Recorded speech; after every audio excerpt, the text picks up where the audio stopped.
Today we are talking about cesareans. Actually, all month we're going to be talking cesarean traps because we just got out of induction season and there were so many moms that had unnecessary cesareans. I saw it in the mainstream mommy groups.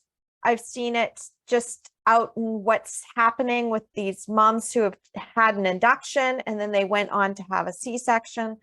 And you're just going to see a lot of this for the next little while. And the thing is, when I'm talking to my clients, the first thing I ask is, how was their last birth? And oftentimes they've come to me because they had a previous cesarean and they want a VBAC this time. They don't want to go through surgery again. It wasn't fun. It wasn't planned. And they're thinking in the back of their mind, did I really need to have the C-section or not? Did I happen to have a complication and was this really necessary, or did I get tripped? We have a 1 in 3 cesarean rate in most of North America. And in some hospitals, it can be as high as 90%. In some communities, everybody gets a C-section.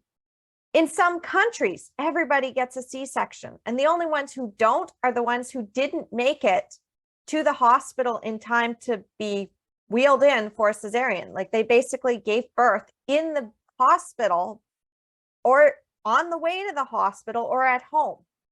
But there are some cultures where everybody gets a cesarean. And natural birth has basically been seen as this really dangerous thing.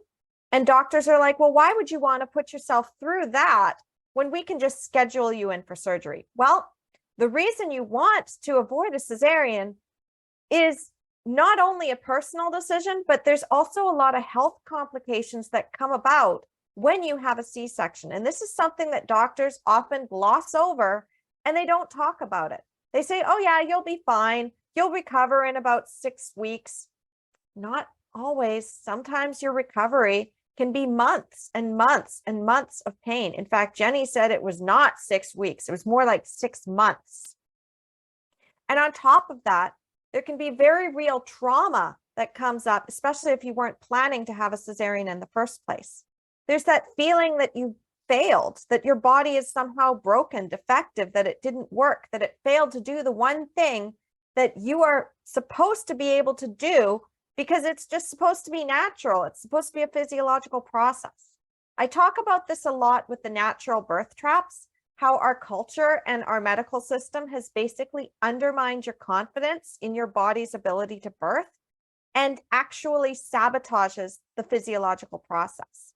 So you can always go on to my website, empoweringmomsbirth.com/guide, and get that. Or better yet, you can get my book, empoweringmomsbirth.com/book, and get the entire book, Your Empowered Birth, which will be delivered to your inbox, and you'll get a copy of that guide, as well as if you go and get the bonuses that are included with that book, you'll also get a guide on how to choose your care provider.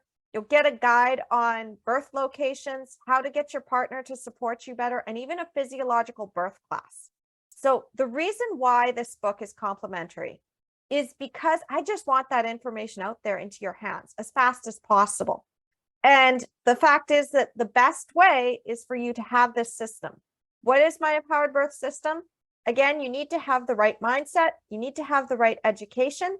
You need to have the right environment. You need to have the right facilitators, and you need to have the right support.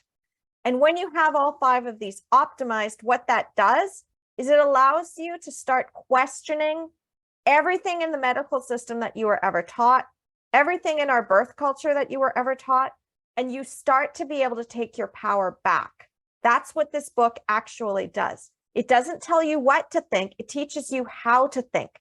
It teaches you how to ask the right questions so that when you have a C-section, or when your doctor is scheduling a C-section or pushing you into a C-section or pushing you into an induction that you know is going to likely lead to a C-section, you can step back for a minute and go, hey, wait a minute. What's going on here? Last week you said this, and this week you're saying this, and the numbers don't really add up. And I just read this article, which basically debunks what you're saying to me here. And there's not actually a lot of evidence for what you're suggesting.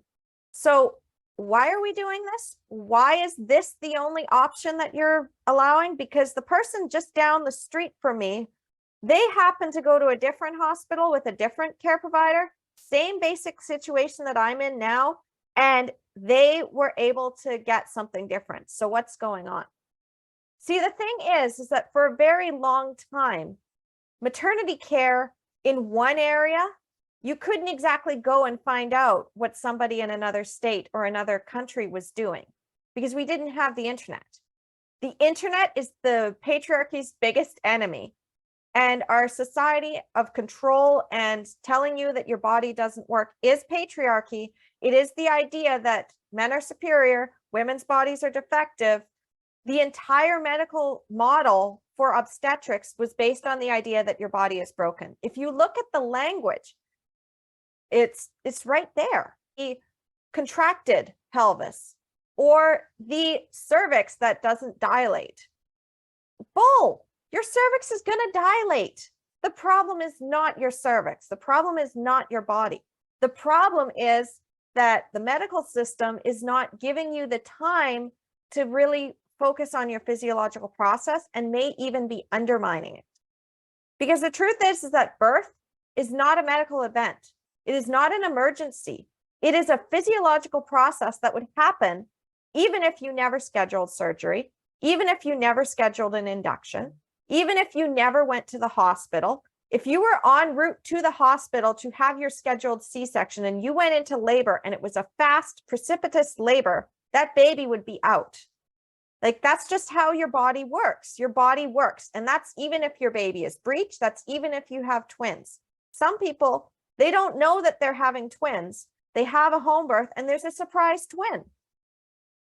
So basically what your Empowered Birth does is it starts to ask the questions for you to start to really figure out what you want in your birth, how to get it, who's supporting you, who's not, who you're going to need to fire, who you're going to want to hire, who you're going to have surrounding you for support, your education, everything. It covers everything that you need to know to really create your birth your way.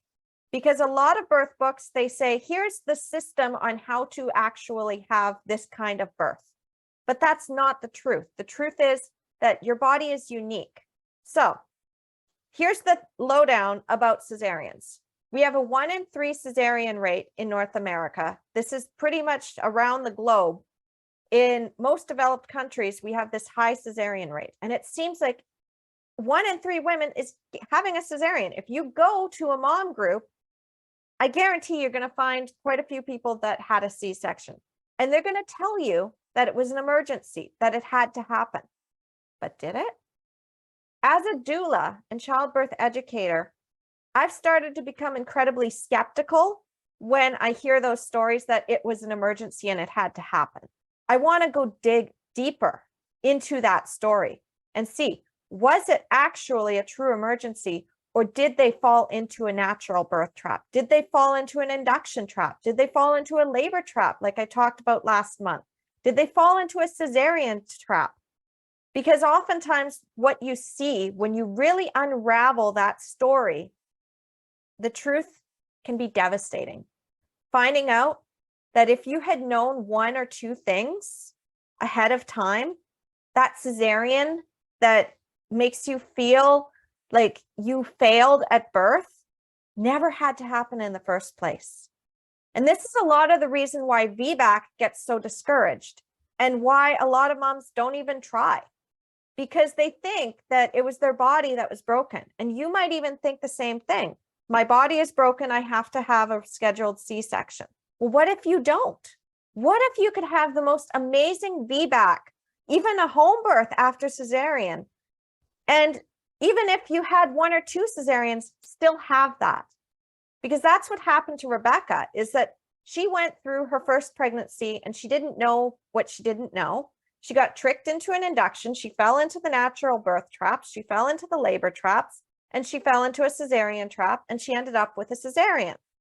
And she was young and she didn't realize that it had been a trap. She thought her body just hadn't dilated and that she was failing to progress. And then the truth came out And she's like, you know, I don't think that cesarean was necessary. I'm going to go for a VBAC. But then she fell into a VBAC trap because she had a VBAC tolerant care provider, not VBAC supportive. I'll talk about that in another video.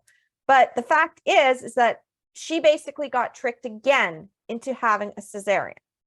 So then by the time she found this community, by the time she found me, she was like, that's it. I'm pregnant for the third time. This is probably going to be my last baby. And I do not want another C-section. I want a physiological birth, like the kind that you talk about all the time. Like that sounds fantastic to me. And honestly, I would rather have one at home. So we worked together for 3 months and I taught her everything that she needed to know. And I showed her, as I'm going to tell you what to do in a minute, on where she went wrong, or rather what traps she fell into. So she could really see that, yeah, those cesareans were not necessary. Because the truth is that the World Health Organization has stated this for over 20 years now. Like this came back in the 80s, and World Health Organization was saying, even at the beginning of the 90s, that the optimal cesarean rate for a population is 10 to 15%. For an overall population, 10 to 15% of the births could be by cesarean for complications or emergency situations. Our rate is way higher than that. Now with midwives at a home birth, it's lower than 10 to 15%. And with a midwife in a hospital, it's about 10 to 15%, as long as you don't induce. I've actually gone through and looked at local statistics for my area because we have this big database of information. And I actually went through and looked at the midwife reports versus the hospital reports, and consistently saw within the data for the years that when you induce labor or augment labor, which is basically using the induction methods to speed up labor by breaking your waters or running Pitocin or Syntocinon or fake oxytocin, as I'm now going to call it. I'm not even going to call it oxytocin. I'm going to call it fake oxytocin from now on. When they do that and they mess with your physiological process, that is when things start to slow down, and then you're told you're not progressing, and then you're given a C-section, or your baby goes into distress and you're given a C-section, or they say your baby's not going to fit, and guess what? You're given a C-section. The other kind of unnecessary cesarean that happens besides the emergency cesarean is the planned cesarean, because you've been told that your body's not going to go into labor on its own, or your baby's too big, or you're having twins, or your baby is breech, or they say, well, you already had 2 or more C-sections, so it's an automatic C-section. All of these things are also unnecessary. You can still choose them, but the fact is that if you're going to choose that route, you really need to go in with your eyes wide open. And again, your empowered birth will help you to recognize when things need to be questioned. So the thing is that when you're realizing that your cesarean is preventable, suddenly you also realize that maybe you could actually have the birth you want without having to fight, beg, or compromise. Maybe the limitations of what your care provider is saying because you already had a C-section isn't the full truth.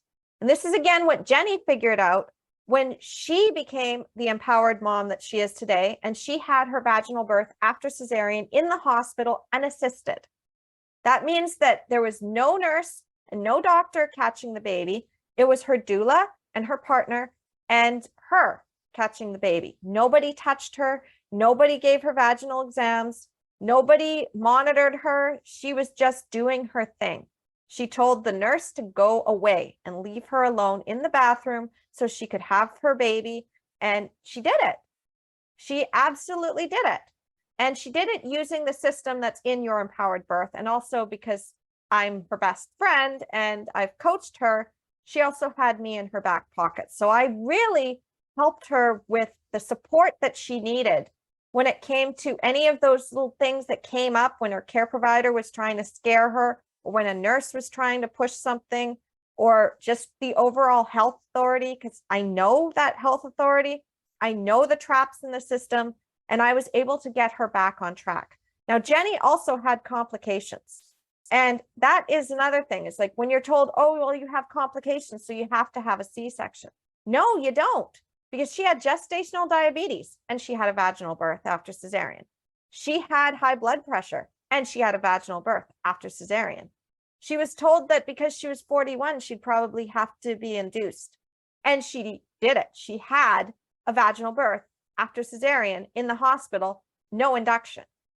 So when people say, oh, well, you're high risk, so therefore you have to have this, your empowered birth, again, the whole empowered birth system helps you to question that so that you can really start to think about whether that is true for you. Because if it's not your truth, then what are you doing it for? So now you're probably wondering, if it's only 10 to 15% of the population that actually needs a cesarean, why the hell are our numbers so high? Well, I can tell you the short answer and I can tell you the long answer. The short answer is profit, convenience, liability, and misogyny. And the long answer is that because of the way that our medical system has controlled birth for decades, and generations of women have gone through very controlled births. Before cesareans became a very safe surgery, they used to pull babies out with forceps. They used to cut women open and also cut their pubic bone to get a baby out so that they could continue to have more babies without having to need a cesarean. Because a long time ago, cesareans used to be deeper incisions and they were like straight down, and that made it more difficult for you to have another baby. You would probably have to have another C-section just by the way that they did the incision.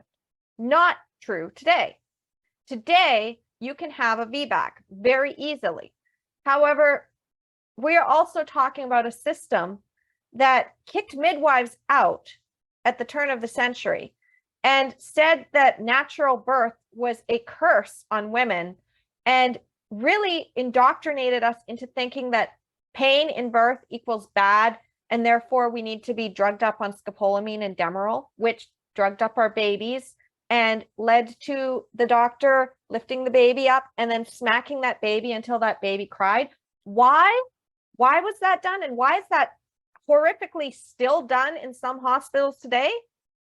Because those babies were so drugged up that they needed to make sure that they were actually alert. The other thing is they clamp the cord, and then the oxygen from the placenta is not getting to the baby. So then the babies are usually quite limp. Combine that with what they did with breastfeeding. Oftentimes they would give like medicine. They'd give you a shot to dry up your milk because they felt that formula was better for babies, and your milk doesn't come in until a few days after birth. And they didn't understand that colostrum is actually just enough for your baby. They also would put the baby in a separate room from the mother. So they would be in a nursery for the first 12 hours after birth. Can you imagine a baby being separated from you for 12 hours after birth while you're recovering from being drugged up with scopolamine and Demerol and having a deep episiotomy and having a forceps delivery? Like, your pelvic floor is ruined. So now we have this whole idea that, oh, if you cough and you sneeze and then you pee, then like that's just normal part of childbirth. No, it's not. No, it's not. It's because of the way that childbirth has been taken over by the medical system. And Reclaiming Childbirth as a Rite of Passage, one of my all-time favorite books, will go more deep into that. But in addition to the medical system basically screwing up birth and making it necessary for these cesareans that save lives and save babies because they've screwed up by speeding up your labor, stressing you out, causing all sorts of complications with their interventions that they insist that they need to have for safety that actually have been proven to lead to more cesareans, and especially induction and augmentation and Pitocin, which is the devil drug. They've got all that. And then they gaslight you into believing that the surgery saved your life and your baby's life, but you might never have needed that if you had been in an environment that was actually the right environment for you for birth. So that's my little rant on that. And then in addition to that, you've got the culture reinforcing that idea, because we have that doctor knows best, doctor is the expert culture. And you have to remember, until about the 1970s, we couldn't even have our own credit cards. Okay? Until the 1990s, marital rape wasn't a thing. So when you're looking back on the history of what we've had to deal with as women and the power imbalance, and when obstetrics first came in, we didn't have all our rights. So when you're looking at it from that lens, it makes sense that informed consent didn't even exist in maternity care until the 1990s. Yeah, the 1990s. The 1970s is when medical care and the mental health body had to start doing informed consent, because they did a lot of really crazy experiments in the 1960s for psychology, and there was no consent. So they had to create an ethics board in the 1970s. But even then, it still didn't translate over to maternity care until the 1990s. So that wasn't that long ago. I know it seems that long ago, but I was a kid in the 90s. So anyone who is in my age bracket or just under it, like you were born in the 90s, or you were a kid in the 90s, or a teenager in the 90s, like you understand it wasn't that long ago that we didn't even have informed consent in pregnancy and birth. We didn't have it. That was not a thing. So our mothers and our grandmothers didn't get to consent to that episiotomy or that cesarean. It was just done. And a lot of doctors practicing today are still practicing on that model, where they aren't used to asking permission to do things. They have just been thought of as these gods that come in and save you. And you really need to understand that, hey, maybe I need to question this. So that's what your empowered birth does. Again, this empowered birth system helps you to question what you're being taught. So now that you know where this crazy idea of cesareans being 1 in 3 and this emergency cesarean, where this is coming from, and why it has been such an uphill battle for anybody who understands the World Health Organization's guidelines of 10 to 15% and is horrified by the cesarean rates, now you're probably asking this question. Well, how do I know if my cesarean was unnecessary? Well, there's 3 things that you can do. Actually, there's a 4th, but I don't have time to get into all of that. I'm going to actually create a series of videos on that in the future.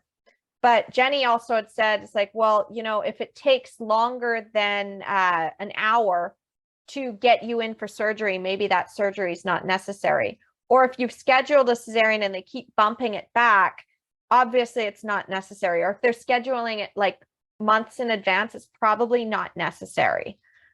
And that's true. So that's, I'll go into that at another point.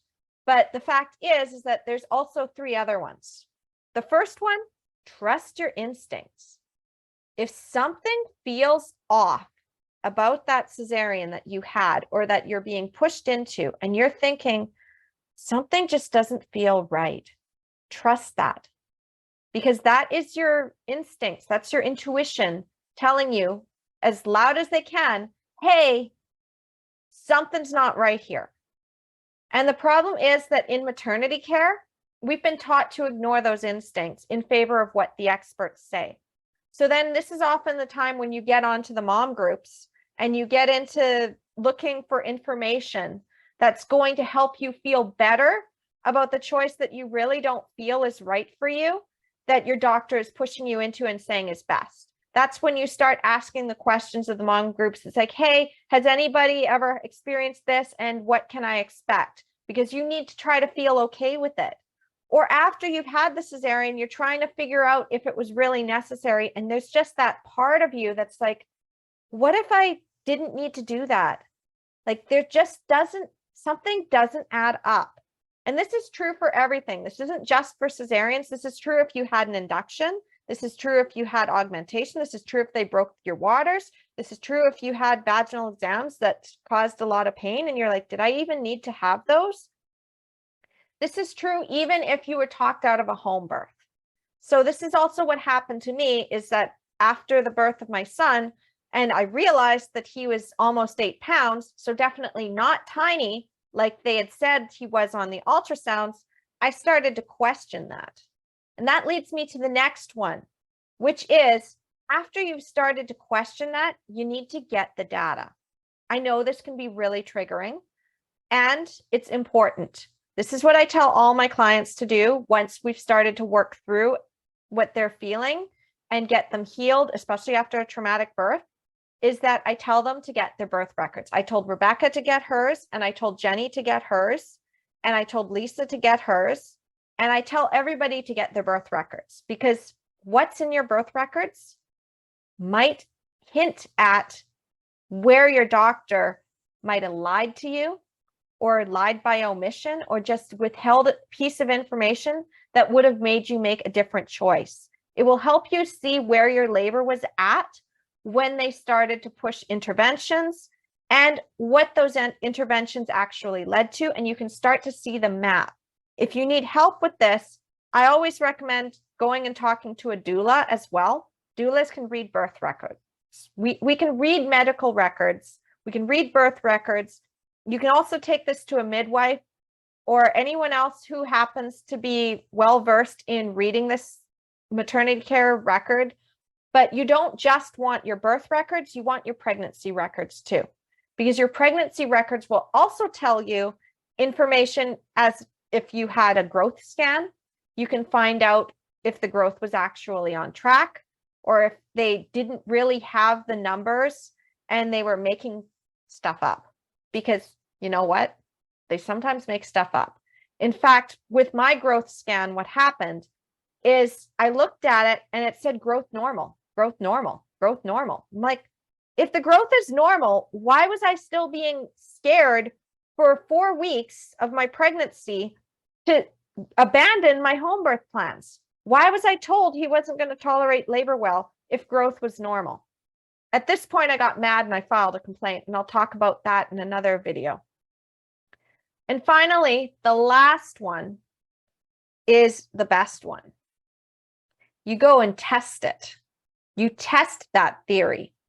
You go back in and you do it again, but you don't have to do that. I'll talk more about that in a minute. You can also go and look at other stories of other moms and other birth stories with scenarios similar to yours.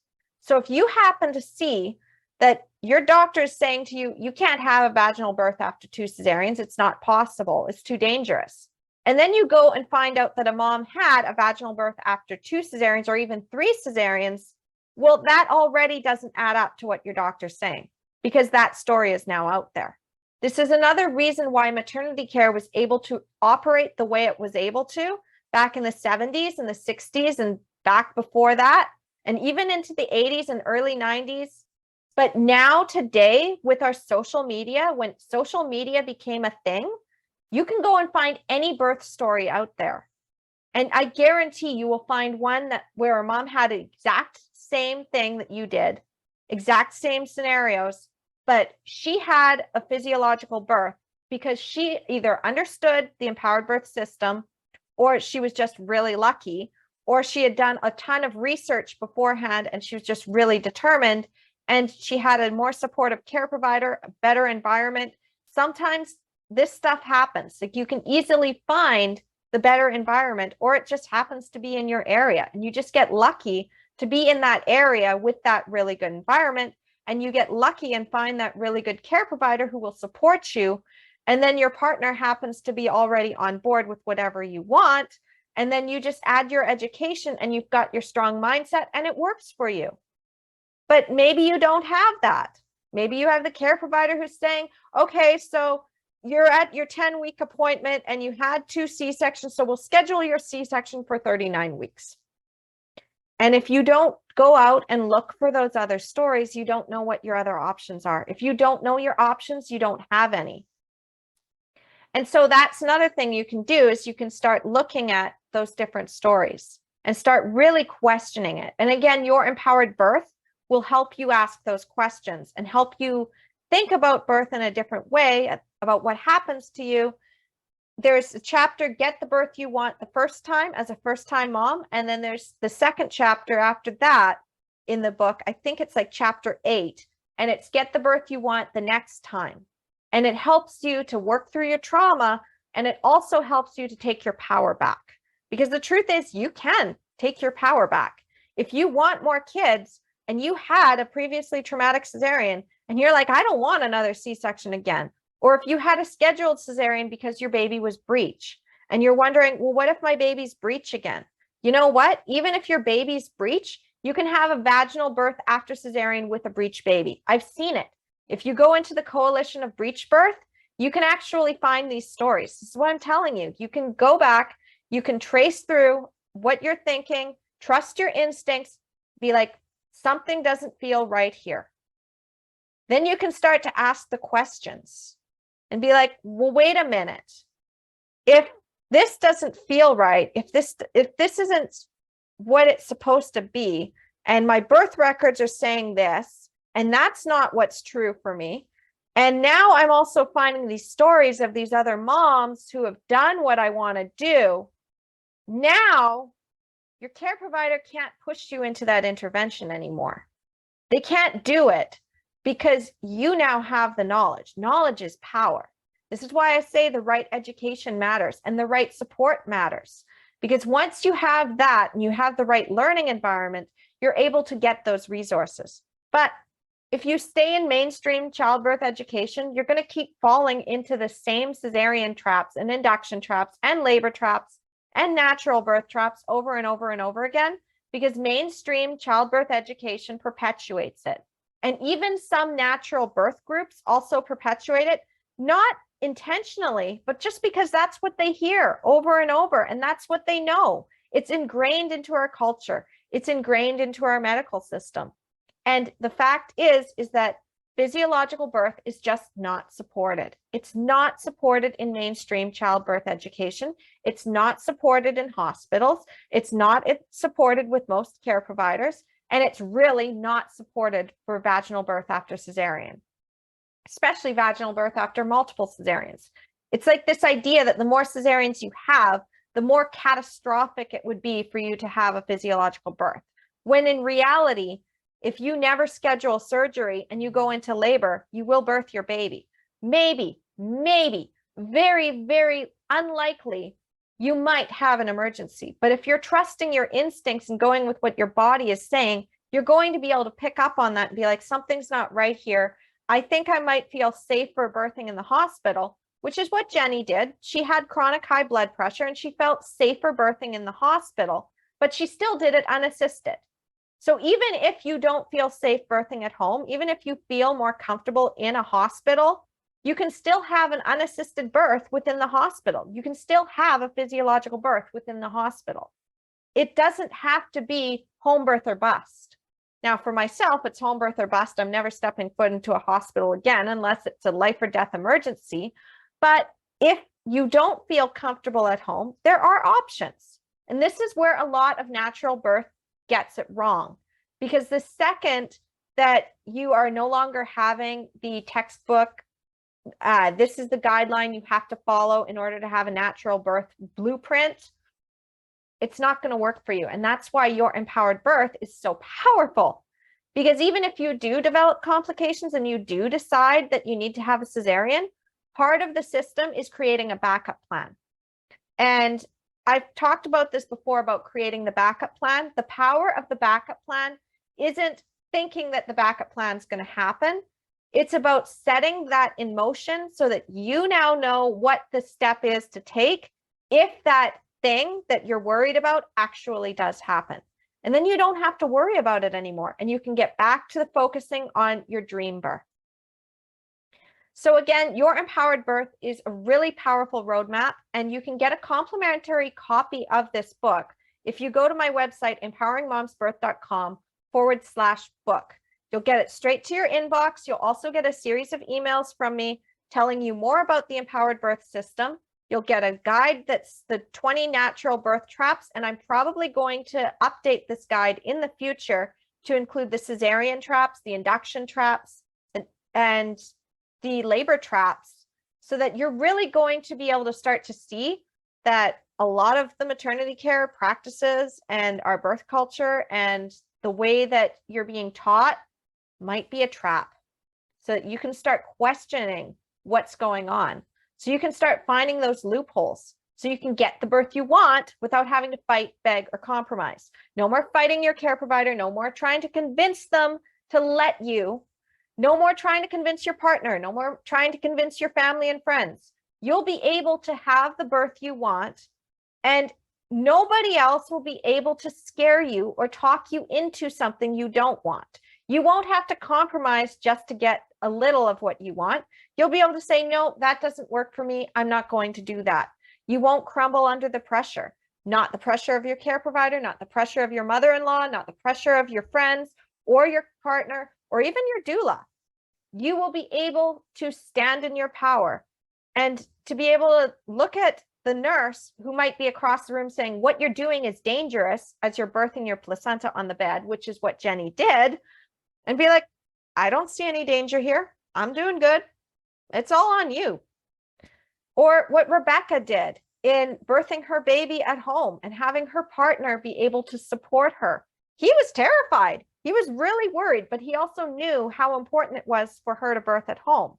And so when we worked together for the 3 months, I brought him in on some of our sessions, and I showed him that he had a very simple role: support whatever she needs.